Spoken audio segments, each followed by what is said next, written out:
അപ്പോൾ ഇന്നത്തെ നമ്മുടെ പരിപാടി ഇവനെ വെട്ടിയിട്ട് ഇവൻ്റെ നടുക്കഷ്ണം നമുക്ക് ഫ്രൈ ചെയ്യാം.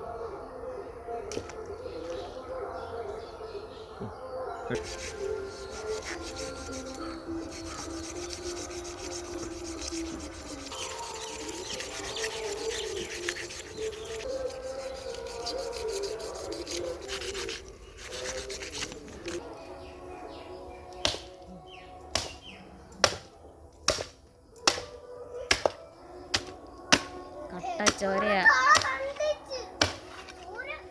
കൈപ്പഴക്കുഞ്ഞമ്മന്റെ കേട്ടോ.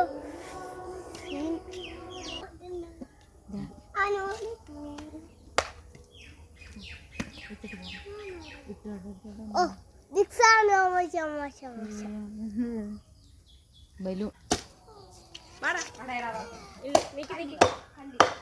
ചടോ ചടോ ചടോ എന്നാണ്.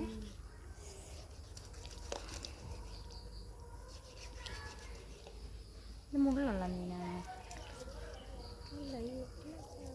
ഇനി അരച്ച് വെട്ടാനുള്ള മസാല ഉണ്ടാക്കാം. നമുക്ക് ഇഞ്ചിയും വെളുത്തുള്ളിയും പച്ചമുളകും കൂടെ നമ്മൾ അരച്ചെടുത്തിട്ടുണ്ട്. അതിനകത്ത് നമുക്ക് മുളക് പൊടി ഇട്ട് കൊടുക്കാം, മഞ്ഞൾപ്പൊടി ഇട്ട് കൊടുക്കാം,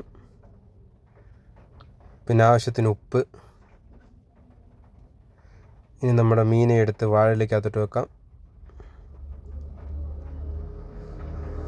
ഒന്ന് വരഞ്ഞു കൊടുക്കാം, നമുക്ക് മസാലയൊക്കെ പിടിക്കാനായിട്ട് സൈഡിലൊക്കെ ഒന്ന് വരഞ്ഞു കൊടുക്കാം.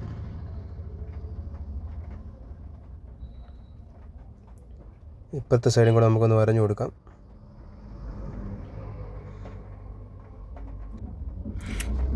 വരഞ്ഞു വെച്ച മീനിനകത്തോട്ട് നമ്മുടെ മസാല തേച്ച് കൊടുക്കാം. അകത്തും പുറത്തും ആ വരഞ്ഞെടുത്തും എല്ലാം നമ്മൾ മസാല തേച്ച് കൊടുക്കണം. എന്നാലേ അതിനകത്ത് നല്ല രീതിയിൽ പിടിക്കത്തുള്ളൂ.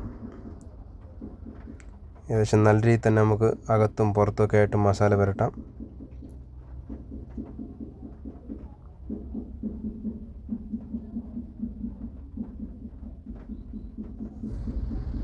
അപ്പോൾ നമ്മുടെ ചട്ടി ചൂടായിട്ടുണ്ട്. കുറച്ച് എണ്ണ ഒഴിച്ച് കൊടുക്കാം.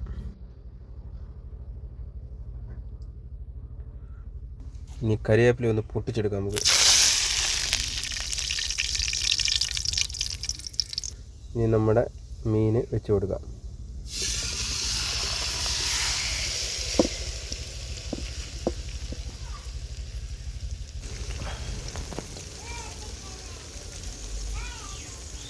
അപ്പം നമ്മുടെ മീനിൻ്റെ ഒരു സൈഡ് ഏകദേശം വെന്തിട്ടുണ്ട്.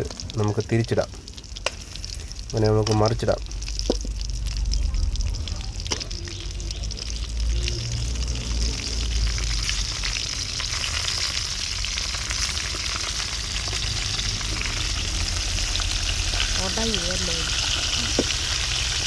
നമുക്ക് മറിച്ചിടാൻ നല്ല പാടുണ്ട് കേട്ടോ.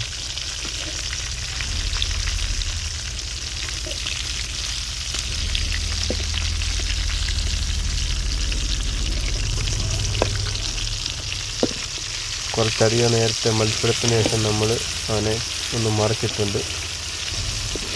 മറിച്ചിട്ടപ്പോൾ അതൊന്ന് പൊട്ടിപ്പോയിട്ടുണ്ട്. കുഴപ്പമില്ല, എന്നാലും നമുക്ക് അഡ്ജസ്റ്റ് ചെയ്യാം.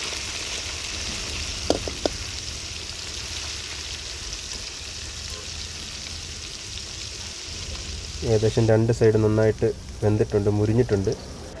നമുക്കിനി പാത്രത്തിലോട്ട് മാറ്റാം. ഇച്ചിരി റിസ്ക്കാണ് മാറ്റുന്നത്, എങ്കിലും നമുക്ക് എങ്ങനെയും അതൊന്ന് മാറ്റാം.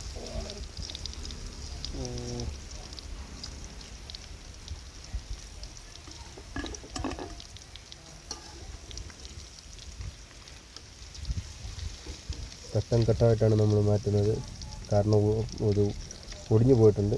അത്യാവശ്യം നല്ല രീതിയിൽ തന്നെ നമ്മളെന്നാലും ഒപ്പിച്ചെടുക്കുന്നുണ്ട്.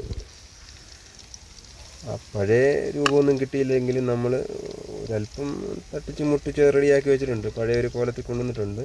പൂർണ്ണമായിട്ടല്ലെങ്കിൽ കൂടിയും നമ്മളൊരു തട്ടിക്കൂട്ടിൽ സെറ്റപ്പിൽ റെഡിയാക്കി വെച്ചിട്ടുണ്ട്.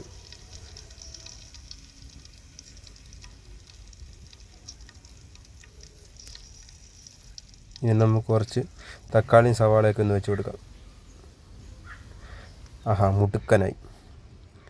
ഇനി നമുക്ക് ഇവനെ ഒന്ന് ടേസ്റ്റ് ചെയ്ത് നോക്കാം.